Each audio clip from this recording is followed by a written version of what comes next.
Pila ko katuig nga nalaming sa sex sa akong bana. Apan wa na ko damha. Nga usa ka tricycle driver di ay ang makapabalik sa akong gana sa kama. Maayong gabi kanimo DJ Sam. Isa ko sa tagasunod sa imong programa online. Pakitago na lang ko sa akong tinuod nga pangalan ug tawgan na lang ko og Claudia. 54 anyos na ko og laking negros, DJ Sam. Duna na ko ibana og usa ka anak.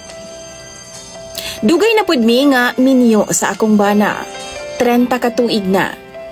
Hinuon malipayon man mi sa akong bana, DJ Sam. Buutan kaayo siya.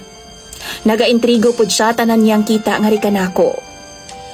Dati pareho ming dunay trabaho. Apan karon, siya na lang DJ Sam og nag-star na lang ko sa among bay. Pero wa siya'y reklamo ana. Sa ako nang gikaingon, buutan kaayo ang akong bana. Atimado kaayo pod nako siya DJ Sam. Pero ambot ba? Pag-abot man gud sa sex, bisan og ingno nato nga wa man untay problema. Kay bigay todo man ang akong bana aron nga malipayon lang ko. Apan wa jud. Nawad-an jud ko gana sa iyaha DJ Sam. Mutuo sa dili, maabot na pod sa 5 ngadto sa 6 ka tuig nga wa nami ana-ana sa akong bana. Kay di gani ko ganahan. Kapoy. Siguro tungod pod kay daghan kay trabaho sa among bay. Wa man pod noon siya reklamo about ni ana DJ Sam.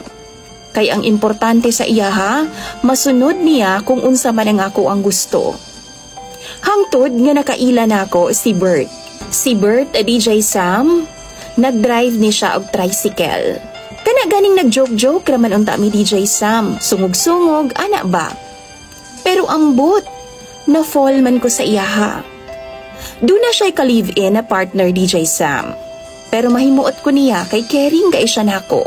Kung unsa nga akong gusto, ihatag niya. Tanan na lang DJ Sam. Bisan unsa, ihatag yun na niya sa ako Tawagan lang nako siya, nanadayon siya sa gawas. Mga prutas, or bisan unsa nga akong pangayuon o gikinahanglan nako, ginahatag yun ni Bert DJ Sam. Bisan gani sa pinansyal, kung gikinahanglan mangutang siya para ihatag nako, mangutang yun na siya. Usahay 5,000 or di ka 10,000 DJ Sam. Iyahan ang hulamon sa uban og ihatag nako og dili na niya pabayran. Hangtod nga nihangyo siya nako nga maghotel daw ming duha. Misugot pud ko. Kay baw mo DJ Sam, wa na ko damha nga mibalik ang akong gana sa kama.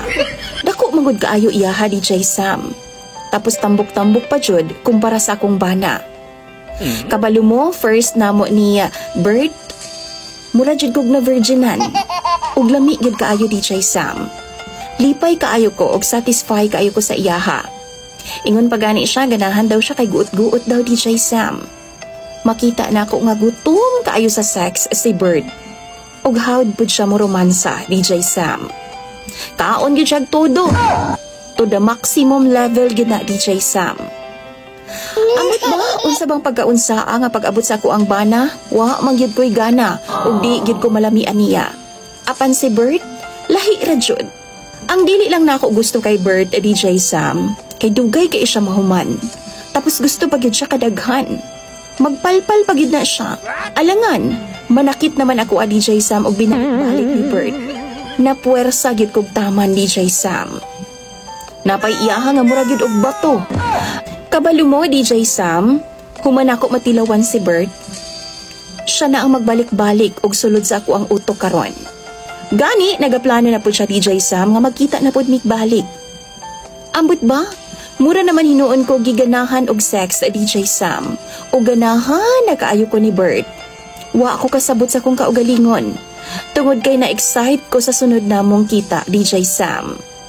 Tambagi daw ko ninyo mga followers ni DJ Sam, kung angayan pa ba nako siyang pakigkitaan og balik.